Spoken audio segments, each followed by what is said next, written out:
What's up, guys? So today we're gonna show you how we made our song Library Thugs.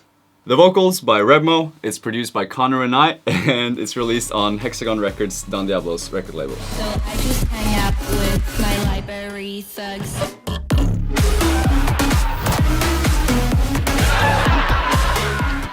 As always, you can download the sample pack that we made of the song, links in the description. Make sure you follow these two legends on Instagram, and as always, one of the first 400 comments will win a free mastering done by me. But he's gonna shut up now. Let's dive into it.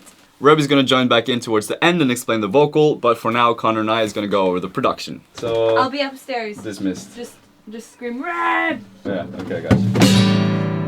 So almost a year ago, I found Connor in my demo mail, and I featured him in the demo listening video I did with Mesto. He's 16 years old, one of the biggest talents I've seen ever, and I really want to support him in every way that I can. Thus, we started a collab together, and we worked on the song for many months now. Let's have a look at the original project that we made together in England. Let's go. First of all, I think it's probably best to start out with showing the leads. Yeah. Originally, the lead is a sample of a bongo. When it came to my mind that I wanted to do a collab with Jonas, I thought I want to write a melody that sounds like Jonas Aden. So I wrote this.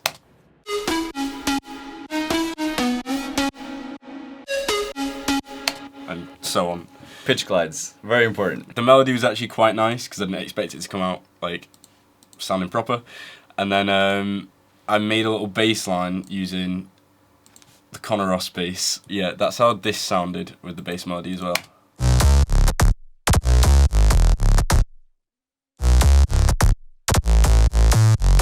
When it comes to the bass, what I like to do is layer them with different types of basses. So you've got this one which is quite gritty and it's just a silent sound. And then we've got this next one which is quite bouncy.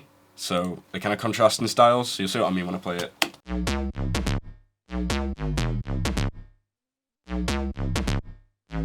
Yeah, and together they sound like a little bit of a layer thing here. We're missing like a couple of sounds from the original project, but I tried to recreate these basses as best as I could just now. But yeah, got this one, which is quite quiet, but just layers add things. And then there's this one as well, which is like a harmony with the melody. Yeah, I thought it sounded quite nice.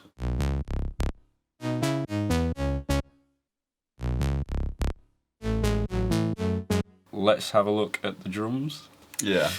Right. I think we replaced most of the drums later in the process when we worked here on the project, but I guess we can go through it anyway. So this is how all the drums and effects and whatnot sound like.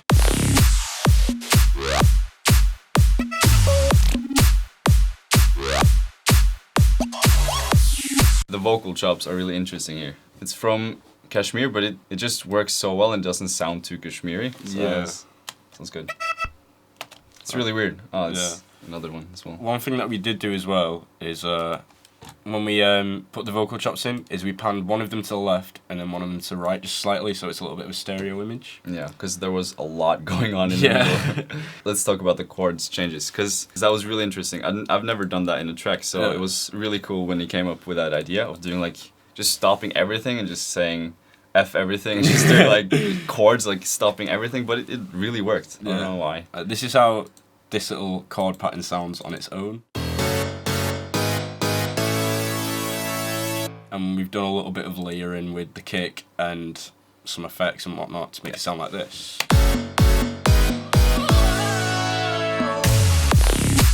I think we added more stuff later as well. Yeah, definitely, yeah.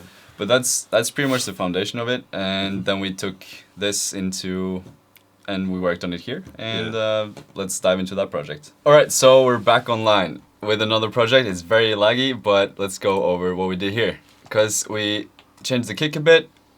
Originally we had this one going, but we wanted something a bit more thumpy that fit the mix a bit better, so we added this layer, which hits a bit lower in pitch as well, which fit the track a bit better since it's, I think the root note is in C of this track, or C sharp. Yes, It's crazy. So together we felt like they fit, and obviously you can download the sample pack that we made. It sounds like this. So the main thing that we did is also add this ride sounding thing, just to add that sound to fill it up a bit more, and that's as always this pluck sounding like this, and then with effects So we have vocal synth, the same old procedure as always, the retro collar, Echo Boy, Decapitator, Valhalla, and the whole chain pretty much, just to give it that character that we wanted, and some bouncing and stuff like that. So we only have the stems here, but we're gonna go through each and every layer. So this is the first sound. It's from Spire that Connor showed. That one, which the Connor Ross sounding thing, which sounds so massive and fits so well in the track. It's crazy. Or the bongo. Such a weird sound. And this one, to get more of that cowbell sound. Another bongo. Another bongo. First clap. Very short one to add some snap. We have this electro sounding bass, which has a lot of grit just to get that going, and a more massive synth chord sound. And this one as well. A lot going on, and a lot of reverses like this and this one, and some small kicks in between to get the groove going. To accentuate those rhythms, we have more white noise. That one. Even more, and yeah, as we spoke about these, which we even panned even more actually. Yeah. This one and this one. We have this one, Toby Green Aden clap that I've used a lot, and this one, which really helps just drive everything. And with, this acts as a reverse, but has that modulated volume. Another snare, and this one as well. So together, all the claps sound like this. On to the next part, another reverse here, and we have some pitch down as well for the main lead and sub, just to move like that. We have even more reverses. And for the hit on the one, a lot of stuff. I really like this one. It's gritty. Deep. Yeah, and we used the sample of that I used in my Tiesto remix. Crash, this one, which I don't know why we didn't remove the sub off. It probably messes up the mix, but it worked. This one as well. Have like the more accentuated subs as well, and some row sounds. And to make the clap pop through even more, we added this one as well. Just a really sharp noise. That helps. You can't really hear it, but it really helps it glue together. This one and that one. Just together, it sounds like a pretty massive hit on the number one. And then white noise that's panning to either side. And we've cut it up to fit the melody as well. I think that's pretty much it for the drop. Let me know if you guys have any questions and we'll reply to them, obviously. And let's go into the verse. So the track starts off with the vocal being the main focal point, which we'll go through soon. This is how that sounds. I go to uni and I don't know why. I don't wanna live a So the break that we made, it's sort of like inspired by my good friend Toby Green, because I'm really into that epic anthem and the analog synths, because we actually use this bad boy for these sounds. The sub. That little resonating lead there as well. Yeah, and this one. It's just us going like, yeah. It's a lot of fun. Pretty much just sounds from the Moog actually. The Moog. We have the cowbell just going to create some movement, and it's pitching up towards the end. And it sounds really weird on its own, but in the mix it works. Some kicks to accentuate the 808 sounding thing. Some snares just going all the way, which is something I've never done in track, so that was pretty interesting. Just have that going, and it's increasing as well in volume and just going. Pitching up as well towards the end. Lots of white noise effects, and into this part. We have this. I gave it some character, and we're adding claps here on the second offbeat, and it's just building up really with risers. And we're doing the thing that I did with the Mesto track and also my Tiesto remix, I think I did there, where we cut off everything, so it sounds like Just gives it that really pumpy feeling with the 4/4 kicks. Oh, we also used the guitar thing here, which sort of sounds like the Ready track Toby Green has, which is insane. Go check that out, he's amazing. And some clocks as well. Some brass sounds. Just a lot of stuff, really. Oh, we forgot these that we put in. That really helps a lot with gluing the track together. This is without. And with. Just makes it pop a bit, because it's going to either ear, so you get instant recognition of the track. Let's get head into the next project, I think. Okay, so we're back with the final project here. It's like quite a lot of stems here, and we've just final adjusted the levels and everything, and did the vocal mixing pretty much here, which I'm gonna go through later. But let's go into the second break. I go to uni and I don't know why. London is too big, I get lost and cry. I don't like my apartment and I hate bed bugs. So we pretty much just did a different chord progression to give it a different feel, and yeah, we ended up just using some basic pads. It's from Trillion, from Diva, and I think we go into the next part with like bigger synths.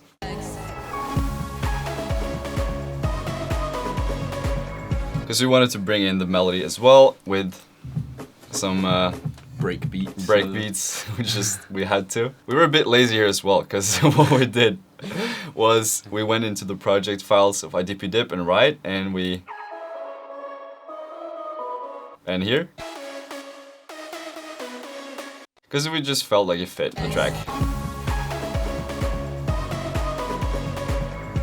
Just like a bit of a throwback to your stuff, innit? Yeah, pretty much just so that we combine our styles properly.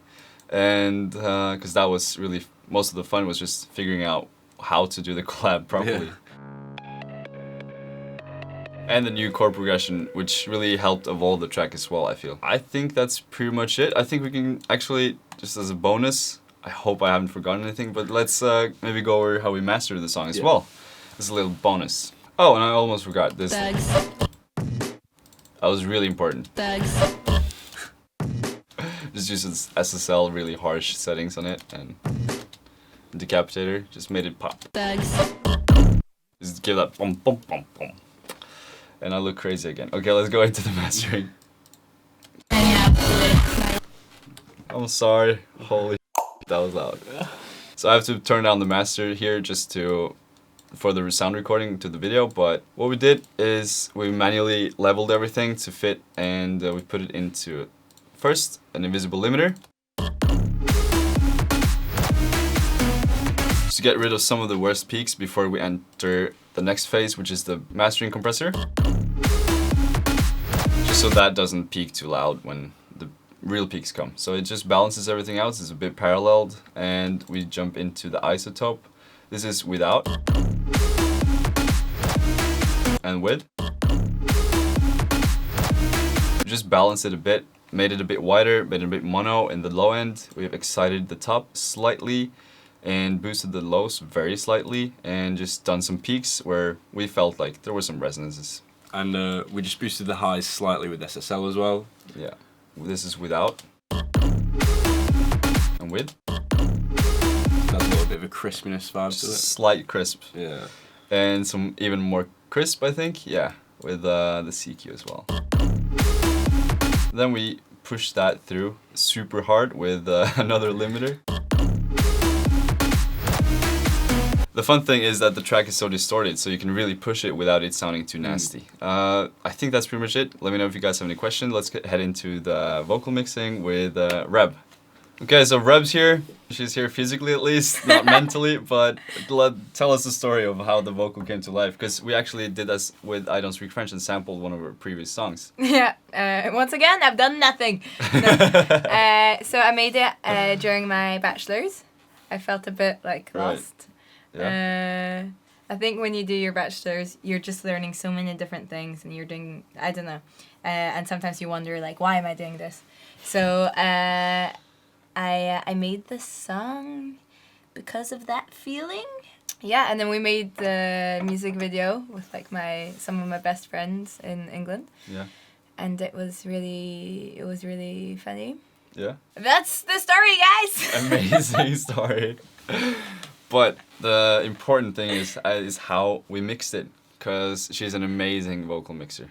And this is how it sounds. I go to The main layer. uni and I don't know. And we also have some dubs that she put in here I go to uni and to either side, because, yeah, It's beautiful. it's beautiful. We just doubled it I go to and put some slap delay on it here I go to with Echo Boy. I go This to is without. I go to Oops. I I think I've bounced it out with, but so this is how that sounds with some cuts to the resonance like this. I go to uni and I don't know why. I don't want to live. You should have parallel compressed it way more. Yeah, it's true. It's way too dynamic. She's always right. And right before the drop, we did this thing. So I just hang out with my. Maybe if you just try. Let me just try this. So I just hang out with my. It's way better. She knows. And we distorted that a lot more since she wanted it to be very crispy. Crisp. And right before here, Very thugs. just completely dry, because, yeah, that's what she wanted. Crisp and dry. Crisp and dry. That's the motto. And for the second break, when all the melodies come in, we have it sounding like this. With my library thugs. You could have used like more analog sounding filter. Yeah, that's true. Should have done that.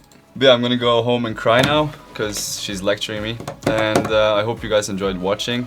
This was Remo, this was Jonas, Connor's upstairs eating a baguette, and we're gonna go film the music video now. But first, baguette.